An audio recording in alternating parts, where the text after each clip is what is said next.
Where is home? Where do I belong? These are questions I pondered about from a very young age. That's me. Born in the 1980s to a Japanese mother and American father, I was part of a very small biracial minority in Tokyo, Japan. Growing up in Japan, I was acutely aware of how different I was from everyone around me. People would ask me questions like, where did you learn how to speak Japanese? Or where are you from? This was despite the fact that I spoke Japanese fluently, had lived there my whole life, and held a Japanese passport. Despite these characteristics, I did not belong in Japan. Every year, I would also visit the United States for about 2 months to see my father's side of the family. There, I'd hang out with American kids about my age.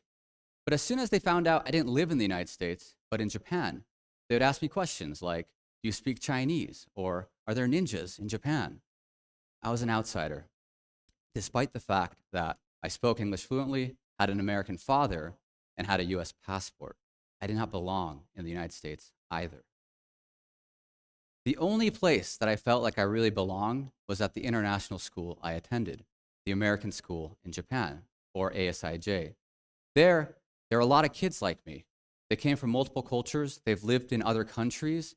Because most of us did not fit in to a singular cultural identity, we shared this background of being ASIJers, or international school kids, and we felt a community with each other. And to this day, I very much feel like part of the ASIJ community. I go back every January to play in the alumni game. And there, I'm always pleasantly surprised at how much familiarity I have with these graduates who are sometimes 20, 30 years older than me or 20, 30 years younger than me. Now, I want to shift the story to 2014. I'm in my 4th year teaching, and I signed a contract with a school called KIS, Korea International School, Jeju.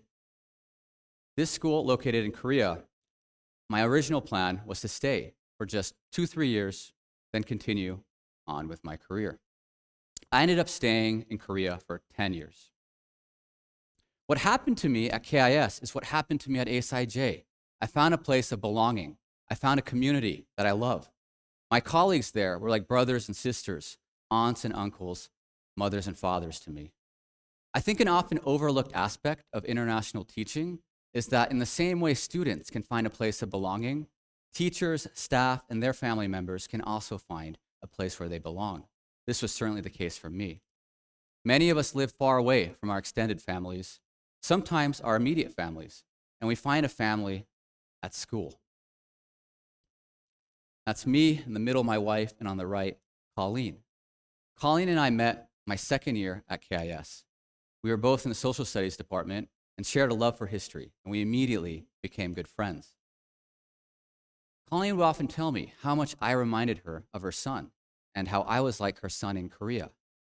And this always meant a lot to me, because Colleen's son and I, in fact, were about the same age, or we would have been if he had not passed away in a car crash 10 years prior.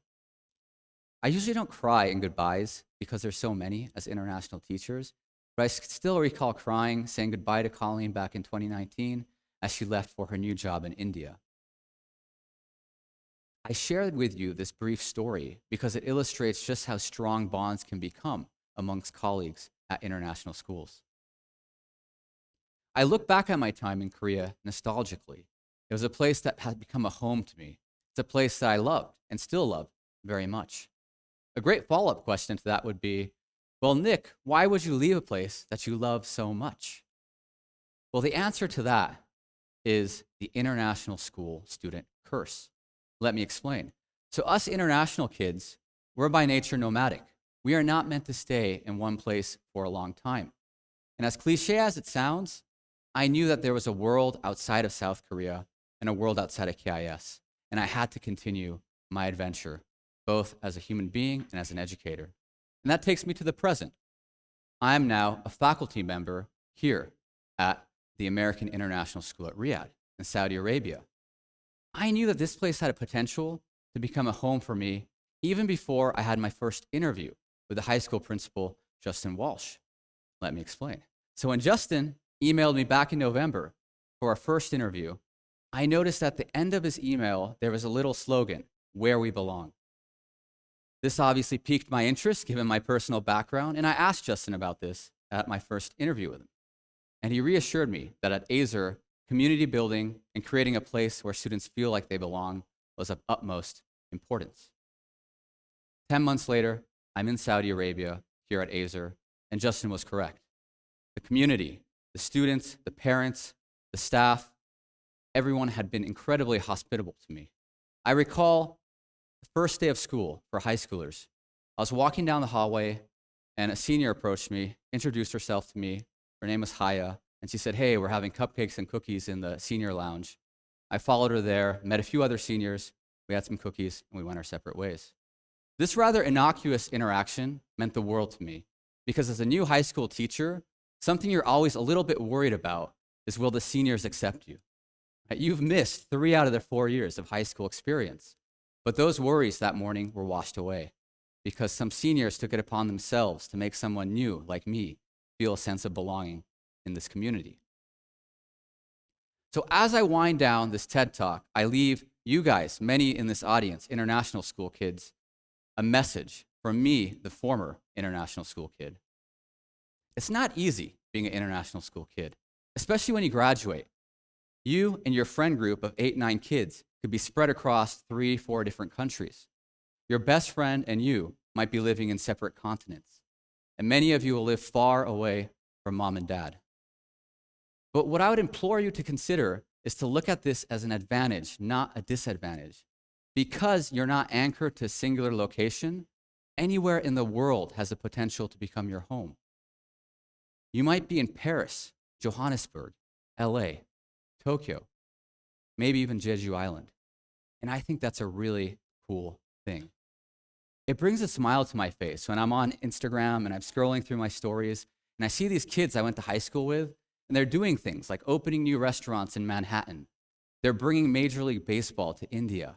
They're practicing medicine in Australia. These are all real examples of people I know just in the last year. And that's going to be you guys 10, 20 years from now.